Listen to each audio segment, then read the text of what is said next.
আসসালামু আলাইকুম বন্ধুরা, কেমন আছেন? আমি ভালো আছি। বন্ধুরা, আজকে এসেছি আমাদের এখানে একটি জায়গা রয়েছে। এটা জাস্ট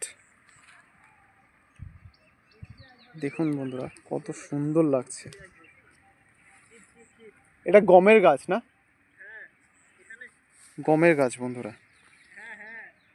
গ্রাম গ্রাম বাংলার যে অপূর্ব প্রাকৃতিক সৌন্দর্য, এটা হয়তো আগেকার দিনে আরও বেশি ভালো করে বোঝা যেত। এখন হয়তো যেটা আমরা অতটা ভালো বুঝতে পারি না, গ্রামে থেকেও আমরা অনেকে উপলব্ধি করতে পারি না, কারণ সাধারণত যে ক্ষেতগুলো আছে সেগুলো গ্রাম থেকে একটুখানি সাইডের দিকে থাকে। তো মানুষজন যারা চাষাবাদ করে তারা তো যায়, কিন্তু যারা ইয়াং জেনারেশন রয়েছে কিংবা যারা চাষাবাদের সাথে যুক্ত নয় তারা কিন্তু এই সমস্ত জায়গায় সচরাচর আসে না। যার ফলে কি হয়, মানুষের সাথে যে প্রকৃতির একটা নিবিড় সম্পর্ক, সেই সম্পর্ক তারা বুঝে উঠতে পারে না। এটা ধান, এই হচ্ছে ধানের ক্ষেত। বাড়ি কোথায় ভাই? আমাদের বাড়ি এদিকে গো। এই হচ্ছে ধানের ক্ষেত। তো বন্ধুরা, যেটা বলছিলাম যে মানুষের সাথে প্রকৃতির যে একটা নিবিড় সম্পর্ক, এই সম্পর্ক যখন মানুষ স্থাপন করতে পারে তখন মানুষের আত্মিক যে শুদ্ধতা, আত্মার যে শুদ্ধতা, সেটা কিন্তু পরিলক্ষিত হয়। সাধারণত দেখবেন যারা চাষাবাদ করে, তারা দীর্ঘদিন ধরে চাষাবাদ করছে, আনলেস অ্যান্ড আনটিল তাদের যদি খুব বেশি সমস্যা না হয়, তারা কিন্তু চাষাবাদ পেশাটাকে ছাড়তে চায় না। কারণ তাদের একটা একটা নিবিড় একটা সম্পর্ক তৈরি হয়ে গেছে অলরেডি এই মাটির সাথে, এই প্রকৃতির সাথে। এই যে এখন একটু সময়টা করে আমরা একটু মাঠের দিকে এলাম, আমি আর আমার একটা বন্ধু।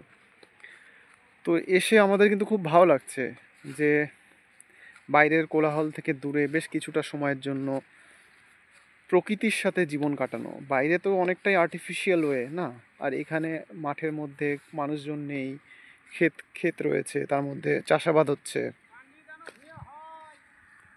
তো এইটা দেখে মনে হচ্ছে যে না, মানুষের সত্যি মানুষের সাথে প্রকৃতির একটা সম্পর্ক থাকা উচিত। এই সম্পর্কটা না থাকলে মানুষ কিন্তু মানুষ হয়ে উঠতে পারে না। এটা আমার একান্তই একটা পার্সোনাল মতামত, এর সাথে ভিন্ন মতামত হতেই পারে, কিন্তু আমার মনে হয় মানুষ যদি নিজেকে মানুষ রূপে গড়ে তুলতে চায় তবে তার সাথে প্রকৃতির একটা সম্পর্ক থাকা উচিত। এই যে দেখুন, একটি ব্যক্তি আসছে।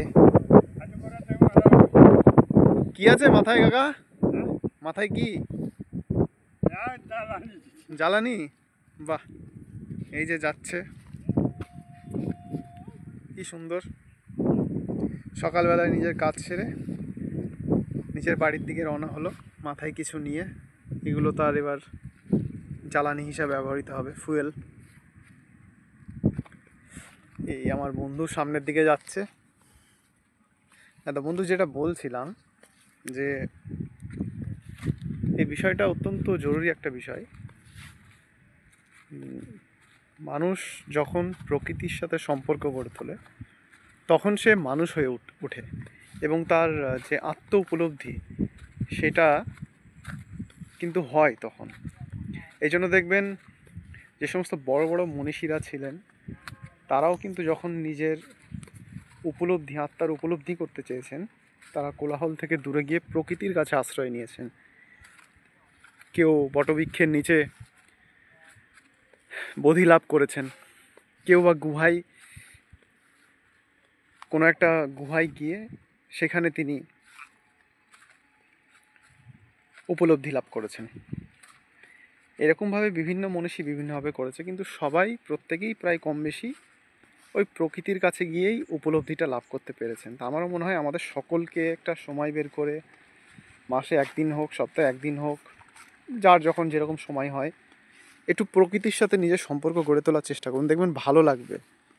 বিভিন্ন রকমের যে আমাদের যে টেনশনগুলো রয়েছে সেগুলো থেকে মুক্ত হবে, আরও অনেক কিছু হবে। এই হচ্ছে ধানের ক্ষেত, আর এই সামনের দিকে এগিয়ে যাচ্ছি।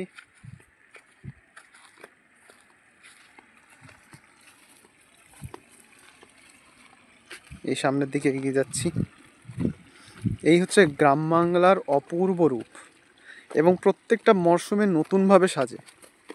ঠিক আছে, প্রত্যেকটা মরশুমে নতুনভাবে সাজে। শীতকালে আসলে একদম ক্ষেত জুড়ে আপনি একদম হলুদ একদম সর্ষে দেখতে পাবেন। এই গরম আসছে, এখন এই যে ধান লাগিয়েছে, হ্যাঁ, এক একটা সময় এক এক রকম রূপ। অপূর্ব অপূর্ব। দেখুন বন্ধুরা, যত এগিয়ে যাচ্ছি ততই যেন প্রকৃতি নতুনভাবে নিজেকে তুলে ধরছে, নতুনভাবে। সামনে দেখতে পাচ্ছেন ওই একটা দিঘির মতো রয়েছে, ওটার কিন্তু গঙ্গার সাথে কানেকশন রয়েছে। যে ভাগীরথী নদী রয়েছে না আমাদের, ওই ভাগীরথী নদীর সাথে ওটার কিন্তু একটা কানেকশন রয়েছে। ওখানে জেলেরা মাছ টাছ ধরে, সকালবেলা বিকালবেলা ধরে নিয়ে যায় সব। তো এখানে আমি সময় পেলে আসি, জায়গাটা খুব ভালো লাগে আমাকে। হ্যাঁ, শান্ত স্নিগ্ধ, চারদিকে কোলাহল নেই। তো আপনাদেরকে ওই জায়গাটা একটু দেখাবো, চলুন। দেখতে পাচ্ছেন আমরা যাচ্ছি, সেই দিকেই যাচ্ছি।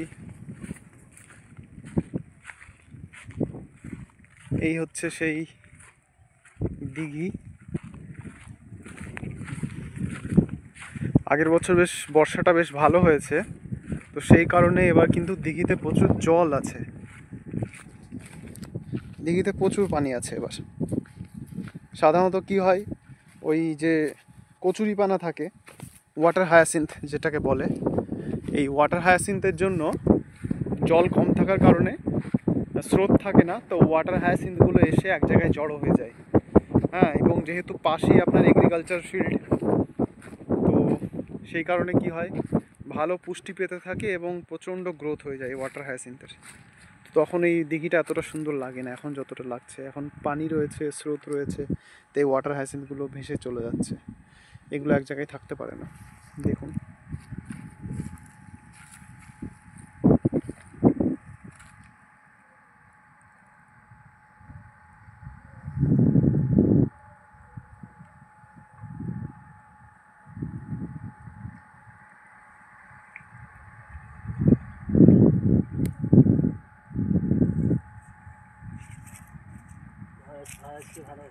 কি অপূর্ব দৃশ্য। হ্যাঁ ভাই, কি অপূর্ব দৃশ্য।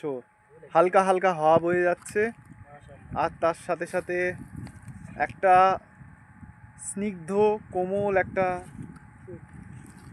স্মেল আসছে, একটা গন্ধ আসছে। এই গন্ধটাকেও খুব ভালো লাগছে। এই গন্ধ আপনি শহরে গেলে, গ্রামের ভেতরে ঢুকে গেলে আর পাবেন না। হাওয়াটা খুব ভারী ভারী মনে হবে, এখানে হাওয়াটা অত্যন্ত হালকা। কত সুন্দর যে লাগছে, এই সমস্ত জায়গায় না এলে বুঝতে পারবেন না। দেখুন একবার, এই যে